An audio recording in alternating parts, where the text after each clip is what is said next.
तो देखते हैं घातांक का जो चैप्टर चल रहा है उसमें एक्सरसाइज 2B में किस तरीके के सवाल हैं। तो यहां पर देखिए जो सवाल दिए गए हैं आपको थोड़ा सा अलग सा दिख रहा होगा।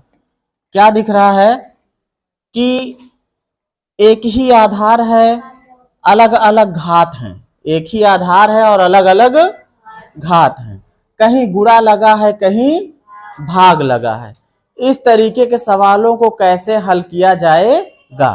तो पहले तो ये जान लो कि इनको हल करने से पहले इनमें जो घातांक के नियम होते हैं वो इनमें लगने हैं। अगर घातांक के नियम आपको पता है तो ये सवाल बड़ी आसानी से लग जाएंगे।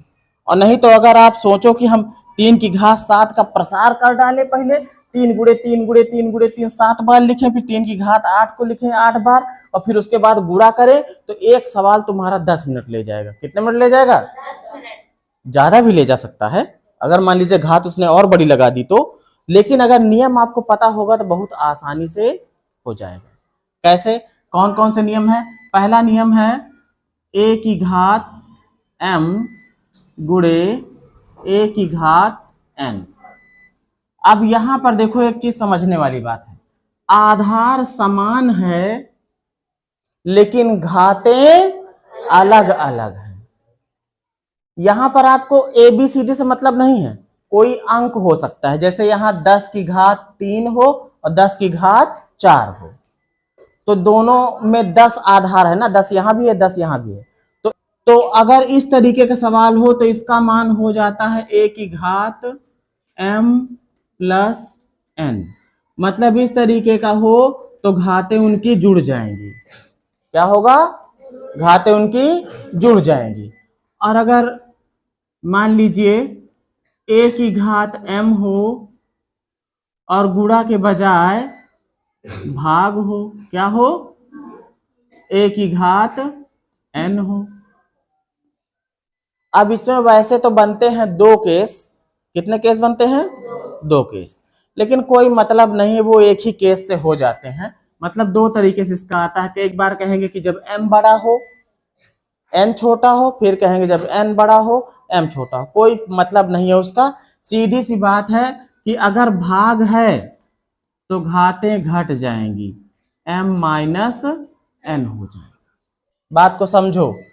गुणा में घातें जुड़ गई और भाग में घातें घट गई। बस आधार दोनों का समान होना चाहिए। कोई भी 2 घातीय संख्याएं हो, अगर उनके आधार समान हैं तो उनका अगर गुणा होगा तो उनकी घातें जुड़ जाएंगी।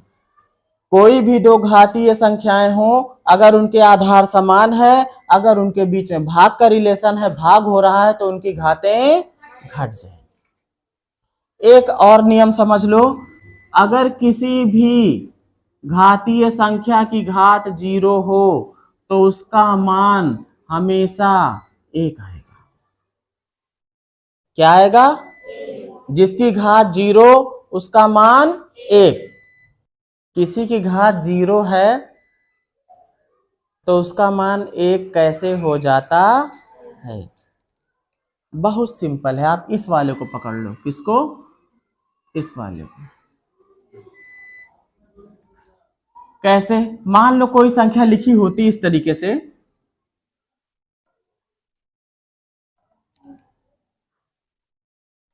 कैसे लिखी होती?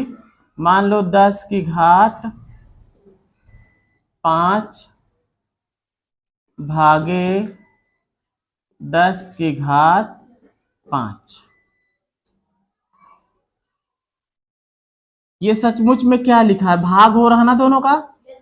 अभी भाग वाला नियम हमारा क्या बताता है कि घातें घट जाती हैं। मतलब ये बन जाएगा 10 की घात 5 माइनस 5, मतलब 10 की घात 0। और 10 की घात 0 का मतलब क्या आना चाहिए? 1 आना चाहिए। तो ये 1 जो बता रहा कि 1 आता है वो कैसे आता है? अगर आप इस पक्ष को पकड़ लो तो ये वाला क्या था जिसको हम यहां पहुंचाए? ये था 10 की घात 5 भागे का मतलब बटे में लगा सकते हो। ये भी 10 की घात 5। समान चीज को समान चीज से भाग दोगे तो एक ही बार में नहीं कटेगा। उत्तर कितना आएगा? 1।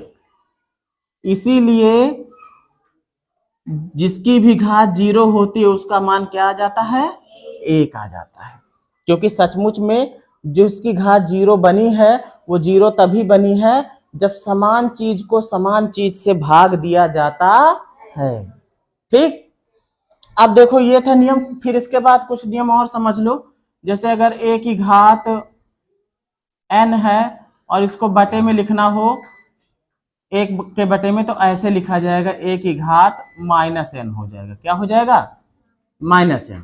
अगर a की घात -n है तो ये नीचे जाएगा तो a की घात प्लस का n बन जाएगा। ठीक, अभी तक यहां पर 2-3 नियम मेन है बेटा, इतना ही मेन है। गुणा होगा तो घातें जुड़ रही हैं, भाग होगा तो घातें घट रही हैं। जिसकी घात 0 होगी उसका मान 1 आएगा। ये तो था अभी तक के लिए जब आधार दोनों के क्या है, समान है। अगर ऐसा हो जाए कि आधार जो है वो समान ना हो बल्कि घात समान हो, पावर समान हो, किस तरीके से, यहां पे देख लो। ऐसे भी तो आ सकता है कि भाई लिखा हो a की घात m गुणे b की घात m, आधार अलग अलग हो गया है और घात समान है। ऐसे केस में क्या होगा, ये बन जाएगा a गुणे b,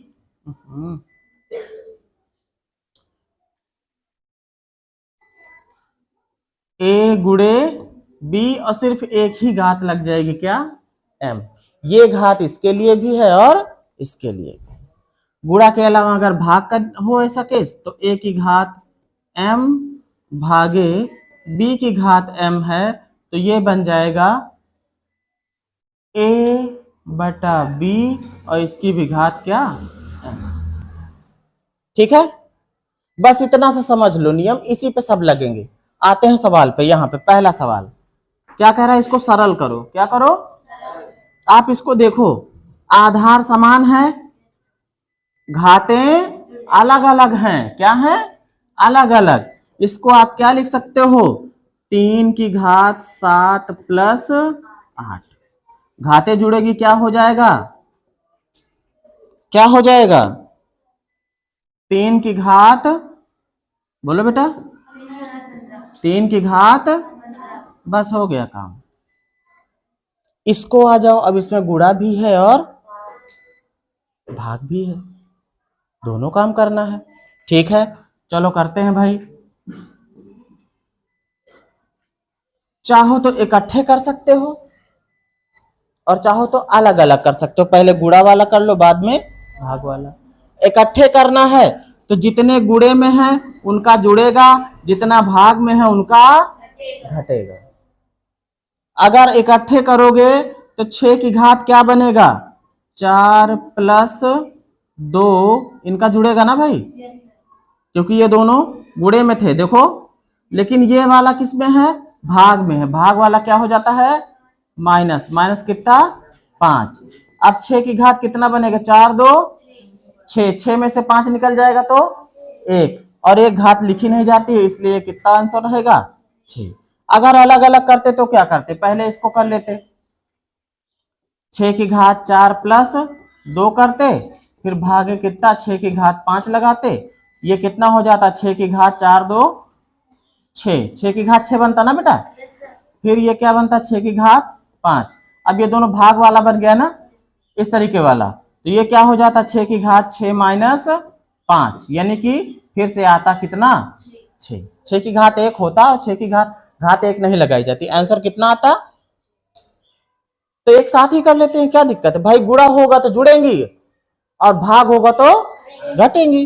अब यहां देखो सबके आधार सेम है, इन दोनों का गुणा हो रहा है लेकिन ये भाग में है। देखो इन दोनों के बीच में गुणा है ना, इसमें क्या है, यहां देखो भाग है।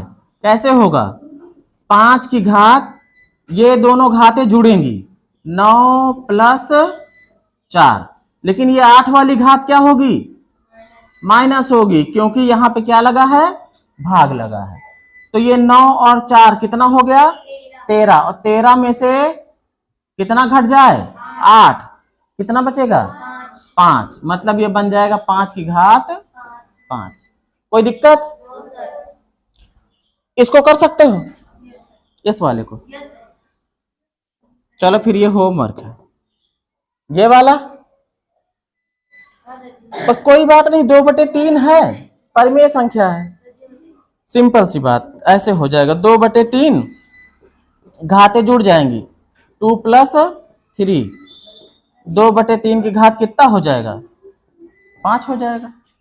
इसमें भी ये दोनों घातें जुड़ेंगी लेकिन ये वाली घट जाएगी। क्लियर है बात?